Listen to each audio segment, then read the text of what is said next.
Raja Firaun teh ngutus bala tentara teangan Musa. Di mana bae ayana bawa hirup-hirup ka dia tahun jeung aing. Teu ngarasakeun dia rorok ku aing ti leuletik, teu ngarasakeun dia naon kitu diurus ku aing ti leuletik. Gede tetenang aing ngagedekeun geus gede ku ari ka lawan ka aing. Bawa hirup-hirup tahun jeung aing.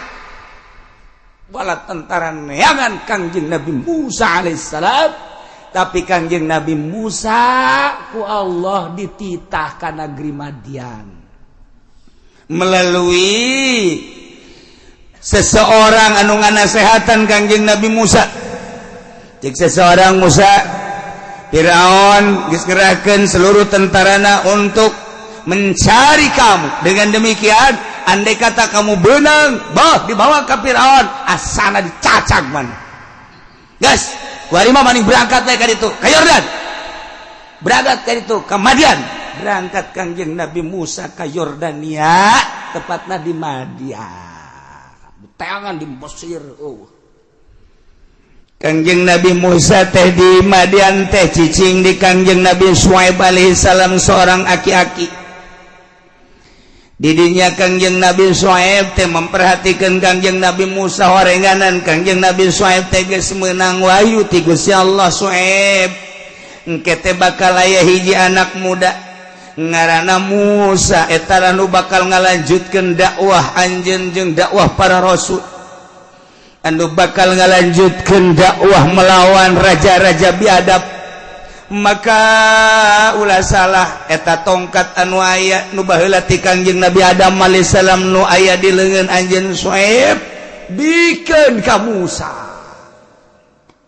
Geus aya atuh ti ditu. Diperhatikeun bae ku Kangjeng Nabi Syuaib, lain lalagaan horenganan Kangjeng Nabi Musa teh pohara akhlakna. Pikar seteu. Salah satuna begitu Kangjeng Nabi Musa alaihissalam datang ke negeri Madian. Kangjeng Nabi Syuaib teh kapan boga anak dua gadis anu gerilis luar biasa. Manehana terus keur ngangon barang ngangon biasana sore-sore teh kapan nginuman embe. Dina nginuman embe teh aya hiji sumur, kebenaran sumur eta teh geus dibatuan ku kaum Madian didinya, jadi teu kabagian cai. Sageta teh kabagian cai embe nu sakitu ratusanana atuh teu nginum gideg.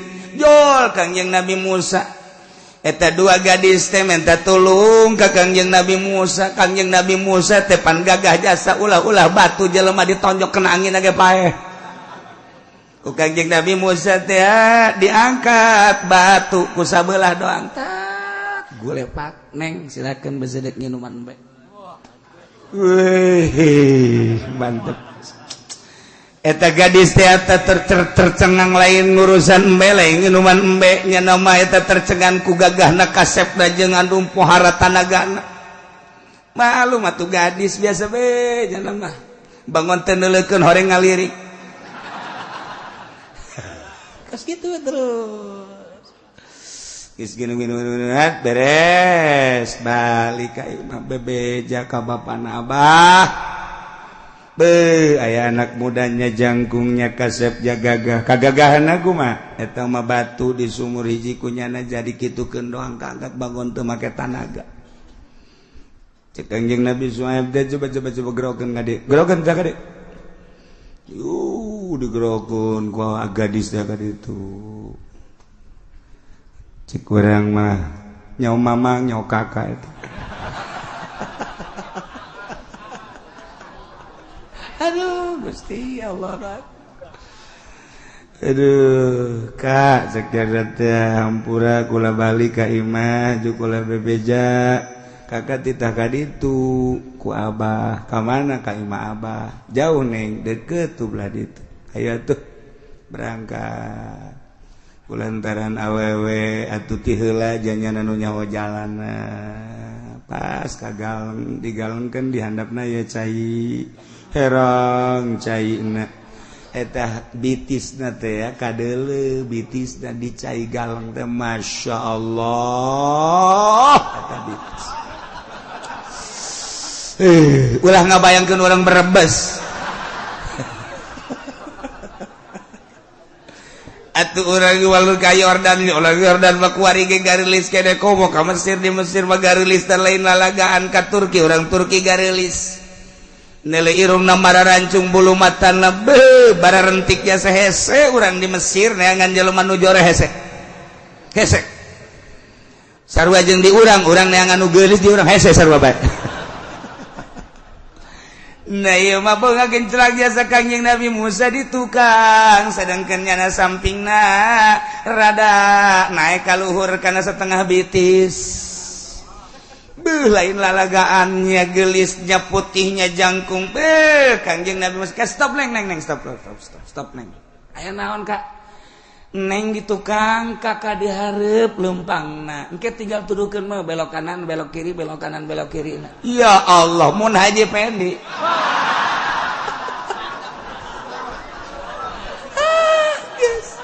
ulah Haji Pendi lah Kiai Fuboli be atuh acak-acakan aja asana lamun urang maneuleun awewe rada nyingsat saeutik hasa kabeneran malah orang ngadongak ka hareup tek nyingsat tapi Kangjeng Nabi Musa malah lain geus dijaga ku Gusti Neng kitu Kang Neng kakak di hareup eta bayangkeun seorang pemuda anu meujeunna resep jasa ka awewe ulah-ulah neuleuh beungeut ulah-ulah neuleuh susu neuleuh bayangan bitis we embung kos kitu ahli Allah mah bau urang lamun naik angkot aya si Mbah make rok mini Masya Allah ngadoa alhamdulillahi rabbil alamin tolong jadi ustad ongkoh Masya Allah ngarasa nuhun jasa burung anak naik angkot eta kos kitu kabeneran asa Lailatul Qadar mun disebutna kan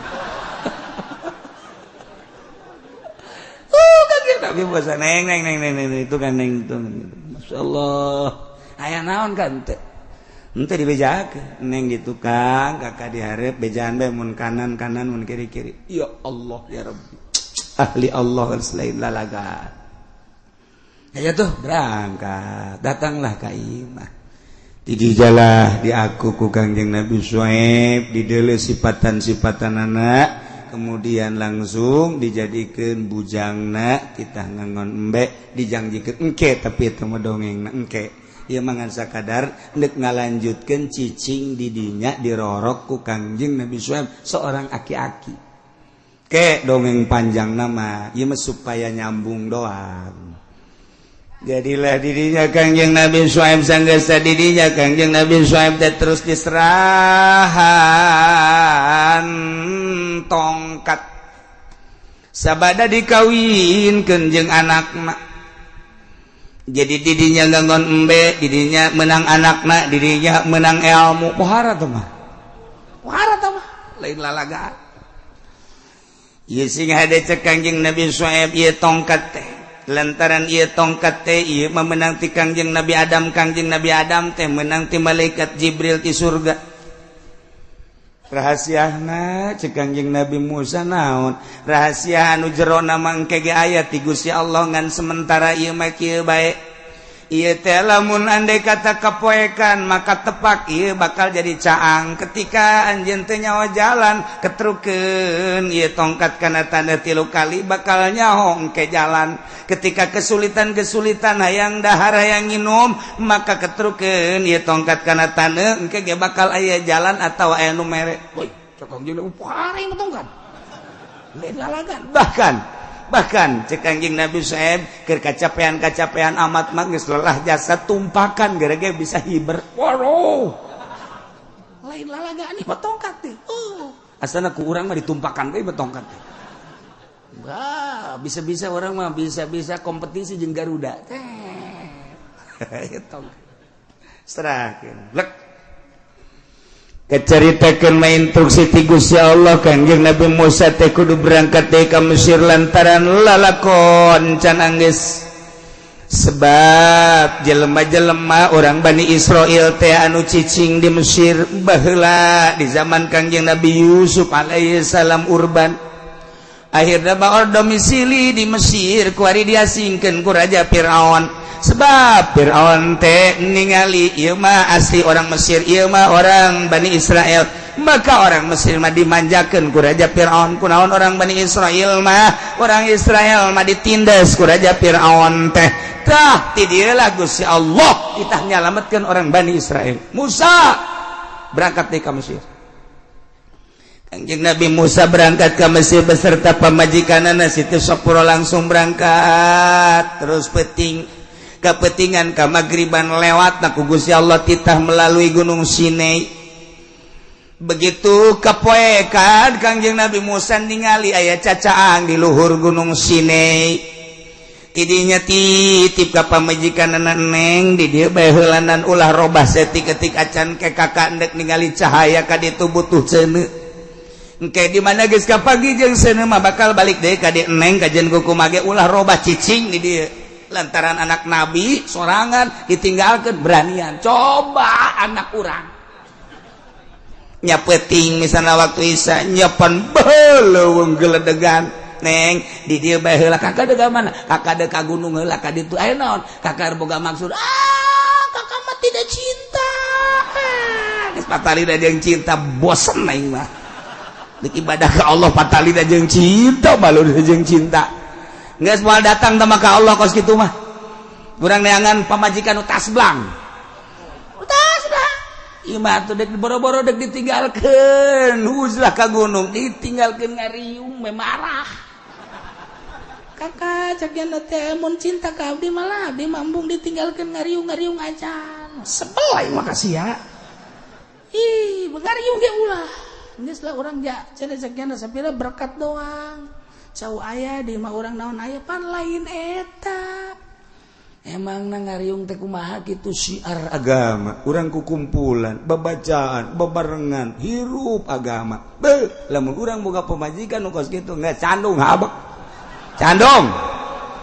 Pamajikan nu hararese kitu mah candung sia ku aing. Ngomong. Diajak pamajikan na bisa mah kakak nyandung. Bisa teu bisa endek aing mah. Wah bahaya teh geus kos kitu. Geus katu ngariung mah lah ai daripada dicandung mah sakieu. Tah. Cek Kanjeng Nabi Musa Neng cicing di dieu kakak ningali seuneu di luhur gunung kakak endek nyamperkeun ka seuneu. Geus hasil maksud ke kakak balik deui ka dieu. Kumaha jawabna? Mangga kakak abdi moal robah setik-etik acan di dieu. Ditanya ku Kanjeng Nabi Musa nu mantak Neng berani kunaon? Abdi bareng jeung Allah. Beuh, orang boga pamajikan teh kudu akur. Kudu akur mantak santri kawin jeung budak sakola moal beres. Santri kawin jeung karyawati moal beres kajen kumaha ge moal beres. Santri kawin ka santri. Aya ka di lurahna ditu lurah pondok. Neangan lurah pondokna, lurah pondok awewe, kekikan aya lurahna. Eta waktu masa antren umur sabaraha? Umurna harita 20 tahun. Aju, mun matak jadi lurah pan dirinya 10 tahun. Hitung umurna jadi sabaraha? 30. Oh, masalah. Tah, Kanjeng Nabi Musa naik ke gunung. Sinar ketika ku Kanjeng Nabi Musa di deketan beki jauh. Sinar begitu di deketan beki jauh. Kanjeng Nabi Musa kaget. Sinar teh beki jauh. Kanjeng Nabi Musa penasaran teu karasa datang ka luhur gunung. Eta teh horenganan hiji contoh ketika urang dek diangkat jadi wali Allah. Ketika urang dek diangkat jadi Allah, ku Gusti Allah teh bakal dibere ilham. Asa deukeut naik, teu karasa naik jadi wali. Trek ternyata geus aya di luhur karomah turun. Henteu ngadadak teh langsung brek henteu.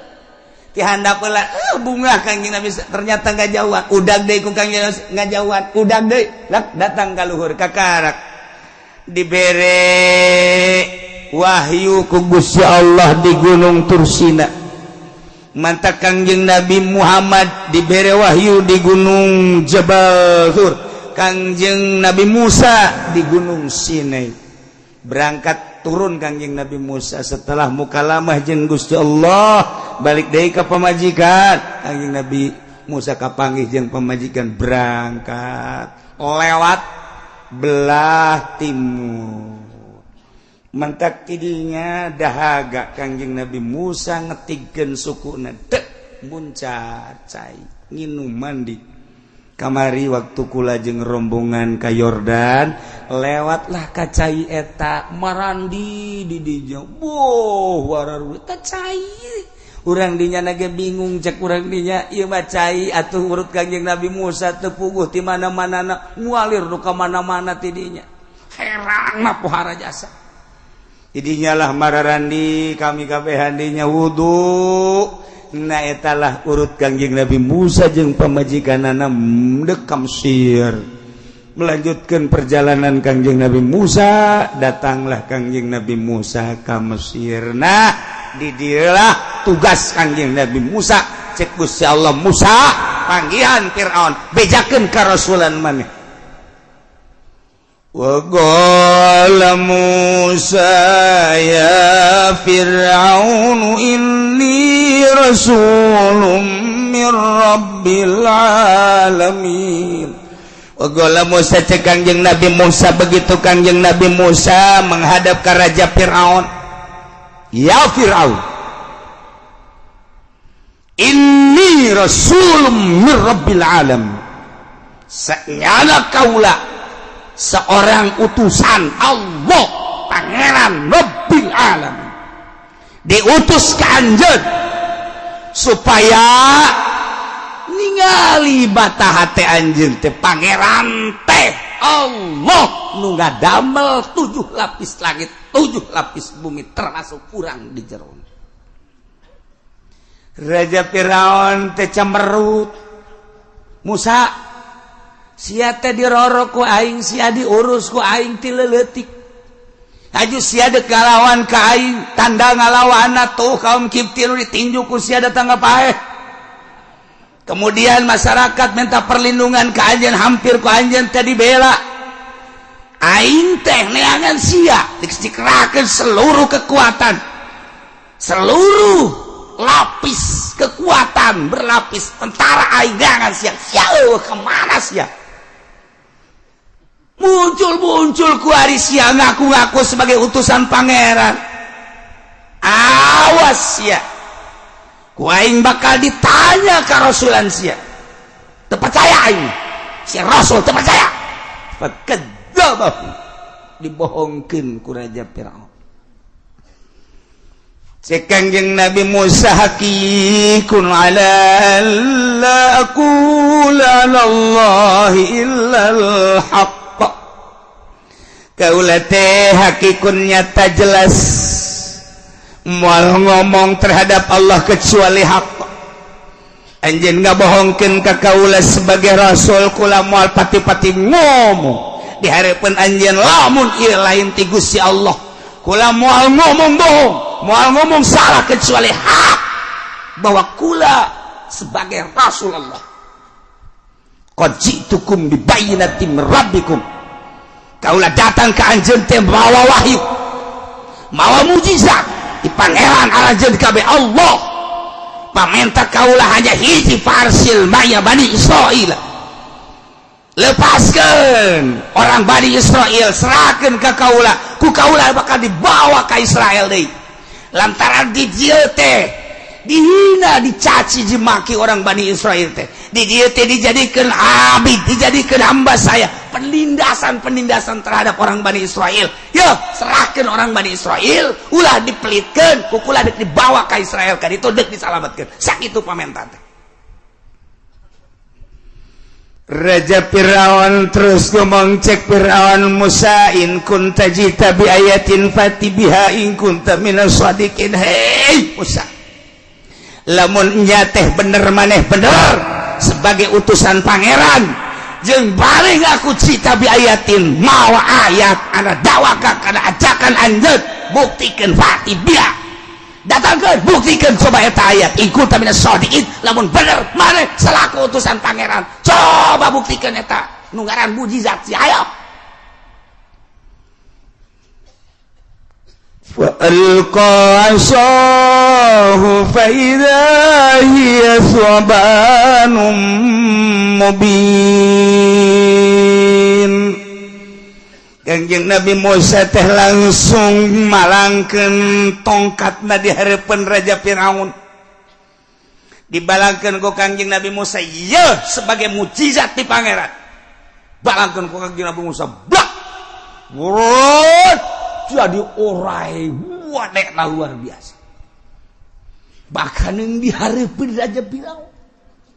Kagedeana namun calangap 12 meter calangap.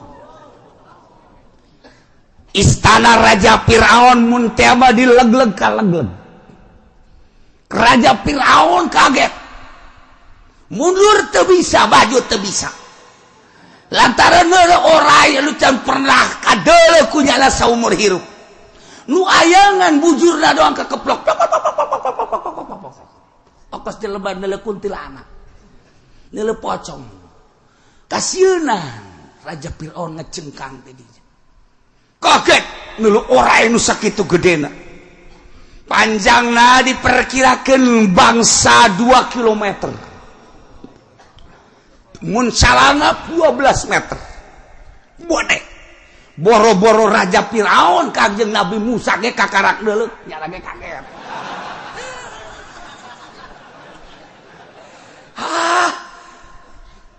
Cak Kangjeng Nabi Musa sugan teh teu kos kieu cak.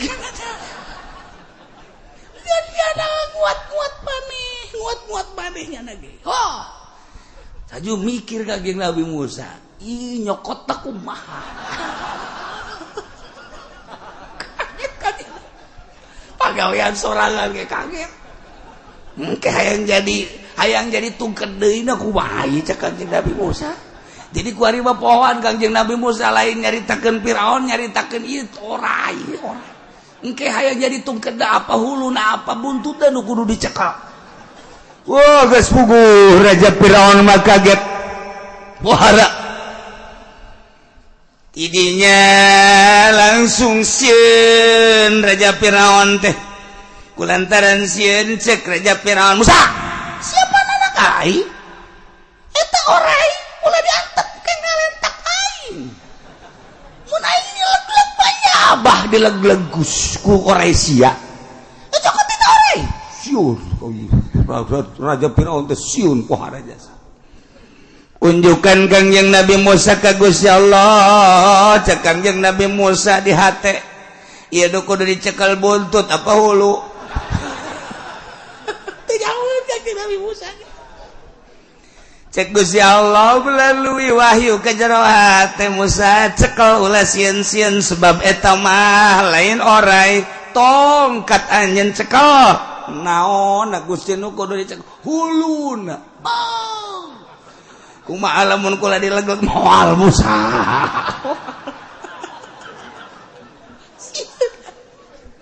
Cekel ku Kangjeng Nabi Musa huruna teh berubah. Seketika eta jadi tongkat deui. Wih, alhamdulillah cekel. Salam taing lain Firaun bae horeng nu kaget. Nyana ge kaget.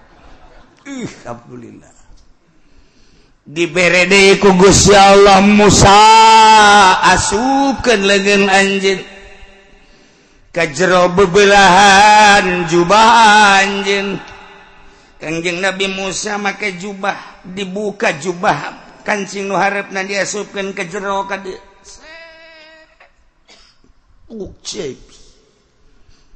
Angkat Musa. Cek Gusti Allah, angkat. Set acungkeun, masyaallah. Leungeun ti dieu datang ka dieu, hurung ka hurunganna ngelehkeun panon poe. Panon poe caangna eleh ku cacaang leungeun. Eta Firaun kekerecepan. Firaun kekerecepan. Musa, nanaonan sia? Musa, nanaonan sia? Padahal mah Kangjeng Nabi Musa sorangan kaget. Ieu leungeun aing kudu diri kieu. Cager deui eta moal ieu leungeun. Kangjeng Nabi Musa ge kaget atuh seketika eta kapan dibere mujizat teh. Henteu diteren heula sugan di Yordan di Madian teren heula tuh henteu. Karita bae di hareupeun Firaun. Cenah geus kikieuan bae Kangjeng Nabi Musa teh. Eleh sidar panon poe. Firaun kaget.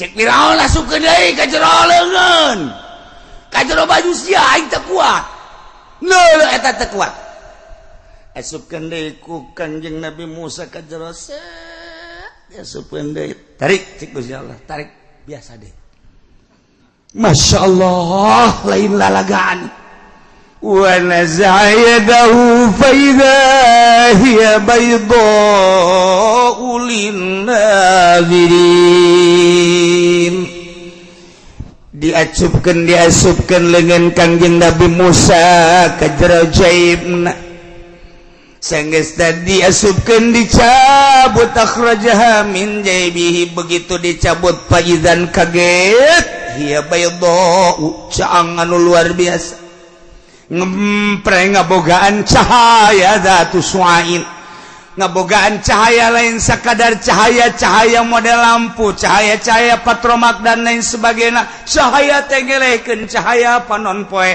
suram panon poe saat eta ku cahaya leungeun Kangjeng Nabi Musa alaihissalam teu bisa daya teu upaya Raja Firaun teh kaget aduh luar biasa lain Raja Firaun bae lantaran di dia bahasana wa naza'a yadahu fa idza hiya baydha'u lin-nadhirin nu ningali loba di istana seluruh penggawa seluruh aya di istana maninggali kana kajadian orai jeung sinar leungeun Kangjeng Nabi Musa alaihissalam tidieulah Raja Firaun minta mit Musa mitra aing teh can percaya bahwa sia utusan pangeran ja pangeran mah pan aing sakanyaho aing mah endek dikumaha-kumaha ge tetep bae pangeran teh aing haju tiba-tiba sia ngaku-ngaku jadi utusan pangeran berarti sia dek ngalawan ka aing melalui kekuatan-kekuatan sia aing ku ari badek laporan heula ka dukun-dukun aing jeung ka para pemuka-pemuka nu aya di istana dek dimusyawarahkeun kana kajadian anjeun model kieu teh kudu dikumahaakeun anjeun teh maka tungguan heula mit sia ulah waka ka mana-mana bola waka ka mana-mana sia Musa cicing sia heulanan di dieu aing deuk musyawarah heula jeung para penggede pembesar jeung pemuka-pemuka nu aya di istana berikut jeung para dukun-dukun cicing sia di dieu bari ngageter-geter eta Raja Firaun ku bahasa geusna musyawarah jeung para penggede nu aya di istana qalal mala'u min qaumi fir'auna inna hadza lasahirun alim qalal mala'u min qaumi fir'auna wallahu alam bissawab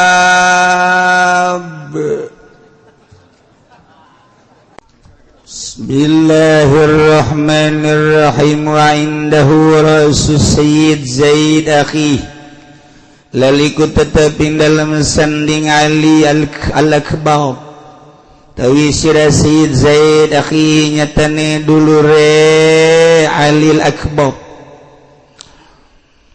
wabil gurbi minhuma lan iku tetep kalawan parek saking garana qabrani mimayali saking barang kang ngiring-ngiringan ya Jami al-Qurra Jami al-Qurra qabrul Imam Hasan utai kuburan Imam Hasan akhi Zainal Abidin tegese dulur Zainal Abidin Imam Zainal Abidin walid Sayyidah Nafisah gesera amal Sayyidah Nafisah kama huwa maktubun fi amudi rakhamin mawdu'in ala rasul qabri kaya barang kang teu maiku kang den tulis ing dalam sasaka marmer kang den dokon ingat se sirah kubur wa inna ma yaqulun la sing jasa pamanusiaan Sayyidah Nafisah saking Sayyidah Nafisah ya bint Zainil Abidin he anak wadon Zainal Abidin likaunihi rabbaha kena anane Imam Zainal Abidin iku ngarumat ya Imam Zainal Abidin ha ing Sayyidah Nafisah hina kutila abuha waktu den pataini sapa bapana Sayyidah Nafisah wa ilam nakul abuha fa huwa ammuha maka utawi Zainal Abidin iku pamane Sayyidah Nafisah la abuha ora dana bapana Sayyidah Nafisah. Ceritaan tentang pembunuhan Karbala berlanjut ke anak-anaknya. Ali Al-Akbar putra daripada Sayyidina Husain Zainal Abidin. Imam Zainul Abidin mah begitu dibunuh di teangan Kermuriang maka salamatlah Imam Zainul Abidin. Imam Ali Al-Akbar dibunuh maka dibawalah ke Mesir hammalu rasahu ila Misr fi mashhadi qariban min mujratil qal'ah min nail Misr dekat tina bengawan Nil kama raituhu maktuban ala gabri khatin qadim didinyalah kuburanana di dekat kuburan Ali Al-Akbar aya sirah Sayyid Zaid. Sayyid Zaid eta adalah dulur Ali Al-Akbar. Didinyalah wabil kurbi minhuma deket kuburan Aliul Akbar jeung Sayyid Zaid putra daripada Sayyidina Husain maka mimayali jami'al qura aya qabrul Imam Hasan akhi Zainal Abidin aya deui ngaranna Hasan jadi Husain boga anak ngaran Hasan dulur Imam Zainal Abidin ta eta mah Hasan mah bapa Sayyidah Nafisah di Sayyidah Nafisah putra daripada Hasan, Hasan putra daripada Sayyidina Husain, Sayyidina Husain putra daripada Sayyidina Ali, Sayyidina Ali putra binantu atau Fatimah putri Kangjeng Nabi Muhammad sallallahu alaihi wasallam. Nah ilah Sayyidah Nafisah. Mantap. Didinya kama huwa maktubun fi amud khadimin dina tihang tertulis da tihang marmer nu diteuneun luhureun kuburan aya tulisan didinya. Kos diurang sok ditulis inna yagubun nas an Sayyidah Nafisah numantak sok diomongkeun ya binta Zainil Abidin urang lamun ziarah ka ditu ka mana ka Mesir di ditu aya kubur huam kula kamari ka ditu ziarah kabehan ka Sayyidah Nafisah anu dongengna makin kolot makin ibadah pohara dongengna makin kolot makin ibadah satu saat di Mesir teh aya cai kemudian paila minta tulung ka unggal kiai ka unggal hese ayeuna daratang ka Sayyidah Nafisah. Sayyidah Nafisah ngadoana jam 3 peuting. Setelah ngadua timbul cai di imahna. Timbul cai di imahna di jero imah timbul cai. Langsung cai tersebut di gitu kok Sayyidah Nafisah teh gitu digali saeutik supaya ngayembeng sa Mesir kabeh nyokot cai tidinya. Ilah Sayyidah Nafisah. Imam Syafi'i waktu kerja meneng namun aya naon-naon langsung ka Sayyidah Nafisah nyuhunkeun doana. Dijauh kana Imam Syafi'i geus berak langsung ngoser ka payun Sayyidah Nafisah. Tileutik keneh Imam Syafi'i selalu minta doa ke Sayyidah Nafisah. Satu ketika cek Sayyidah Nafisah, Syafi'i ulah kaget anjeun ke bakal jadi jelema dituturkeun ku sadunya. Cerik Imam Syafi'i. Ulah kaget tapi ulah bebeja ka sasaha. Geus katempo ku Sayyidah Nafisah kehebatan Imam Syafi'i.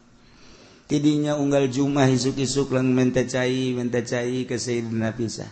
Sayyidah Nafisah ngomong akhir hayatna titip ilmu ulah dipakai neangan dunia cek Sayyidah Nafisah sekalipun nyawa tarohana perjuangkeun agama Allah. Akhir hayat Sayyidah Nafisah ka Imam Syafi'i seperti eta. Masyaallah taya di Mesir ieu Sayyidah Nafisah di dieu makomna ramena luar biasa. Orang lamun terus ke belah ditu ka Imam Syafi'i terus Imam Waqi naik mobil deui urang sa'ato illah nu ngarang kitu Hikam Mesir pohara. Nah iyalah nu mantak aya julukan ya binta Zainil Abidin.